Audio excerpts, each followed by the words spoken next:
जय जय शङ्कर हर हर शङ्कर जय जय शङ्कर हर हर शङ्कर जय जय शङ्कर हर हर शङ्कर जय जय शङ्कर. அத்வைத சாதனை தெய்வத்தின் குரல் 6ஆம் பாகம். உச்சகட்ட சாதனை துறவிக்கே தொடர்கிறது. சின்ன வயசு கிழவயசு என்கிறது பாயிண்ட் இல்லை. எது பாயிண்ட் என்றால் ஞான பக்குவம் வந்திருக்க வேண்டும். பொதுவாக அந்த பக்குவம் வாழ்க்கையில் நன்றாக அடிபட்டு கர்ம யோகத்தை குறைவர பண்ணியவனுக்குத்தான் ஏற்படும். ஆதலால் ஆச்சாரியால் பொது விதியாக சொல்லும்போது சந்நியாசாசிரமம் கொடுக்கிற போதே மகா வாக்கியோபதேசம் என்று வைத்தார். பொதுவாக இருக்கப்பட்ட அறிவு நிலையை வைத்து 14 15 ஏதோ ஒரு வயசு வைத்து அதற்கு மேலே ஆனவன்தான் SSLC பரீட்சைக்கு உட்காரலாம் என்று விதி பண்ணி இருக்கிறார்கள். 7-8 வயசிலேயே BA MA காரர்களை விட மேதையோடு யாரோ சில ப்ராடிஜிக்கள் இருக்கிறார்கள் என்பதால் பொது விதி தப்பு என்கலாமா? ஒரு விதி இருந்தால் அதற்கு விளக்கம் உண்டு. Every rule has its exception என்று ஒப்புக்கொண்டு பரீட்சைக்கான வயசு ரூலில் இருந்து அதிபுத்திசாலிக்கு எக்ஸெம்ஷன் தருகிறார்கள் அல்லவா? இந்த மாதிரி பிரம்ம வித்யைக்கு சந்நியாசியே அதிகாரி என்ற ரூலுக்கு எக்ஸெம்ஷனில் வருகிறவன்தான் அந்த சாமவேத பையன் ஸ்வேதகேது. முதலில் அப்பாவிடம் படித்துவிட்டு அப்புறம் 12 வருஷம் வேறு குருமார்களிடமும் படித்துவிட்டு படிப்பில் தனக்கு நிகரில்லை என்று கர்வப்படும் அளவுக்கு விஷயம் தெரிந்தவன். இப்படிப்பட்டவர்கள் கர்வ பங்கம் அடையும் போதுதான் ஒரேடியாக வினயம் வந்து பரிபூர்ண சரணாகத பாவம் வருவதும். ஒரு நல்ல அறிவாளி தன்னுடைய அறிவத்தனையும் பிரயோஜனம் இல்லை என்று கண்டு கொண்டு தோற்று போய் நிற்கிற போது அனுபவத்துக்கு உள்ள உயர்வை புரிந்து கொண்டு அதற்காக தன்னை அப்படியே அர்ப்பணித்து கொள்ளுகிற மாதிரி மற்ற எவராலும் பண்ண முடியாது.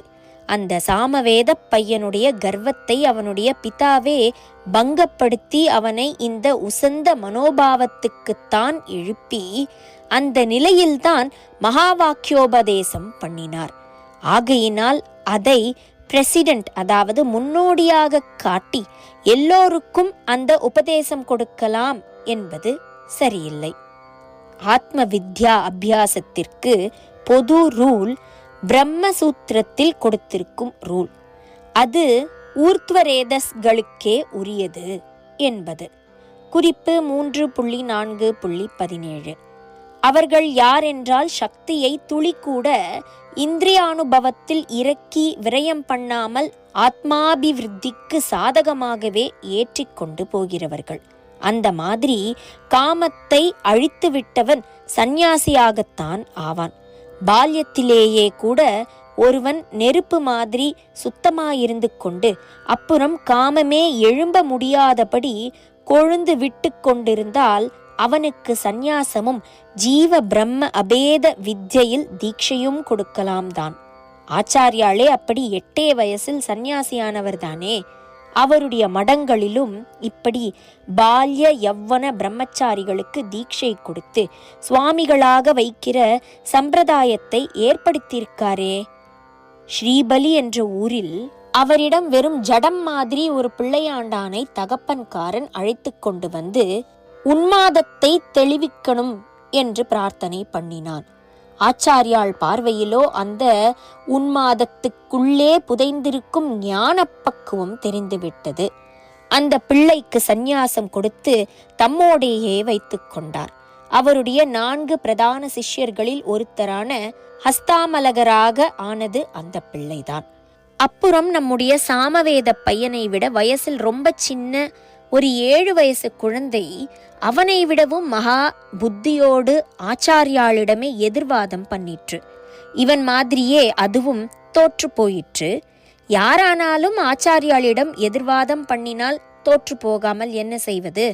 தோற்று போச்சோ இல்லையோ, நான் சொன்னார் போல ஒரே வினயம் சரணாகத புத்தி வந்து அப்படியே ஆச்சாரியாள் சரணங்களில் அந்த குழந்தை விழுந்து விட்டது. ஆச்சாரியாளும் பரம சந்தோஷம் அடைந்து அதற்கு சந்நியாசம் தந்து சர்வஜ்ஞாத்மா என்ற பெயரும் கொடுத்தார். குறிப்பு: ஆச்சாரியாளுக்கு பிற்காலத்தில் சர்வஜ்ஞாத்மரே சுரேஸ்வரரின் மேற்பார்வையில் ஸ்ரீ காஞ்சி மடத்தின் அதிபர் ஆனார். எல்லாருக்காகவும் சட்டம் போட்ட ஆச்சாரியாள் சட்டத்துக்கு மேற்பட்ட அபூர்வ பிறவிகள் விஷயத்தில் அதை தளர்த்தவும் தயங்கவில்லை என்பதற்காக சொல்கிறேன். சாமவேத பையன் 24 வயசில் நல்ல யவ்வனத்தோடு இருந்தாலும் மகா வாக்கிய உபதேசத்திற்குரிய பக்குவத்தை பெற்றிருந்ததாலேயே அப்பா ரிஷி அவனுக்கு உபதேசம் தந்தார். எக்ஸெப்ஷனலாக இருக்கிற சிலரை காட்டி ரூலை எடுக்கச் சொல்வது சரியில்லை. விதுரர் பிறந்த வழியை சாஸ்திரோக்தமாக பார்த்தால் ஞானத்துக்கு அவர் அர்ஹரி இல்லை, அதாவது தகுதி பெற்றவர் இல்லை. ஆனாலும் ஞானியாயிருந்தார். தர்மவியாதர் கசாப்பு கடையே வைத்திருந்தார். ஆனாலும் ஞானம் பெற்றிருந்தார். சூத்திர பாஷ்யத்தில் இவர்களுடைய எக்ஸாம்பிளை ஆச்சாரியாளே எடுத்து காட்டி அது அவர்களுடைய பூர்வ சம்ஸ்கார விசேஷத்தால் ஏற்பட்டது என்கிறார். குறிப்பு 1.3.38. விட்ட குறை தொட்ட குறை என்பது ஜன்மாந்தரத்தில் பெருமளவு பக்குவம் பெற்று ஏதோ கொஞ்சம் தோஷமான கர்மாவும் பண்ணி அதனால் மறுஜென்மா ஏற்படும் போது விட்ட பக்குவ ஸ்திதி வந்து பிடித்து கொண்டு சுருக்க சீக்கிரம் அட்வான்ஸ்டான அத்தியாத்ம நிலையில் சேர்த்துவிடும். அப்பேற்பட்ட சம்ஸ்கார பலம் அபூர்வமாக சில பேருக்கே இருக்கும். அவர்களை அளவுகோலாக வைத்து பொது சட்டம் பண்ண முடியாது. ரொம்பவும் ரெண்டுங்கட்டான் சம்ஸ்காரமே பெற்றவர்களான ஜெனரல் ரன்னுக்கு கர்மயோகம்தான் பொது சட்டம். அதை ஒழுங்காக பண்ணவே அவர்கள் சிரமந்தான் படுவார்கள். அப்படி இருக்கும்போது குருவி தலையில் பனங்காய் என்று அவர்களிடம் அசாத்திய இந்திரிய நிகிரகம் மனோ நிகிரகம் தேவைப்படும் ஞான யோகத்தை கொடுப்பதால் என்ன பிரயோஜனம்? அதனால்தான் சகல கர்ம கடமைகளையும் உதறிவிட்டு ஞான விசாரத்திற்கு என்று தன்னை அர்ப்பணித்து கொள்ளக்கூடிய 4வது ஆசிரமக்காரனுக்கு மாத்திரம் அத்வைத சாதனையில் 3வதும் கடைசியுமான ஸ்டேஜை வைத்தது. வெளியில் நடக்கும் வீட்டுக்காரியம், வயிற்றுப்பாட்டுக்கான காரியம் முதலானவற்றில் பாரத்தை தள்ளிவிட்டு உறவு பாசம், பணம், பதவி பாசம் முதலானவைகளை உதறிவிட்டு சந்நியாசியாக ஆத்ம விசாரமே ஹோல் டைம் காரியம் என்று உட்கார்ந்தால்தான் கொஞ்சம் கொஞ்சமாக மனசின் உள்காரியமான எண்ணங்களையும் தள்ள முடியும். உள்ளே ஏற்கனவே பிடித்திருக்கும் பாச பாசியையும் உதற முடியும்.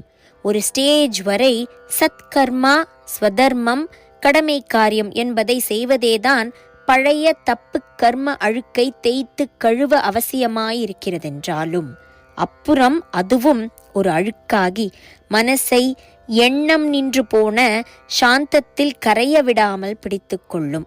பிசுக்கு மாதிரி. அழுக்கு போவதற்காக புளி மண்ணு போட்டு பாத்திரத்தை தேய்க்கிறோம் என்பதால் அந்த புளியையும் மண்ணையும் அப்படியே அதில் ஈசி வைத்து விடுவதில்லை அல்லவா? அதுகளையும் தானே அப்புறம் அலம்பி கொட்டி விடுகிறோம்.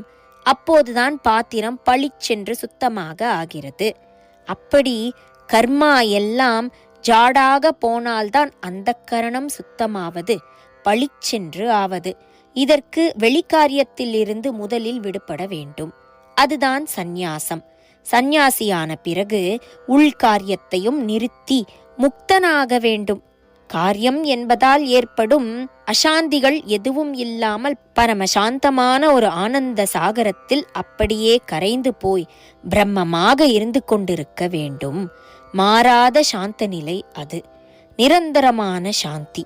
சதா தத்தளித்து கொண்டிருக்கும் நமக்கும் அப்படிப்பட்ட நிலை கிடைக்க முடியும் என்றால் அதை அடைய நாம் மேக்சிமம் பிரயாசை பண்ணுவது கடமையல்லவா? இல்லாவிட்டால் நாம் இந்த லோக வாழ்க்கையில் என்ன படித்திருந்தாலும், என்ன பதவியில் இருந்தாலும், எந்த துறையில் கொடிக்கட்டி பறந்தாலும் அசடு என்றுதான் ஆகும். ஜெய ஜெய சங்கர, ஹரஹர சங்கர. மகா பெரியவாச்சரணம். जय जय शङ्कर हर हर शङ्करा जय जय शङ्कर हर हर शङ्करा जय जय शङ्कर।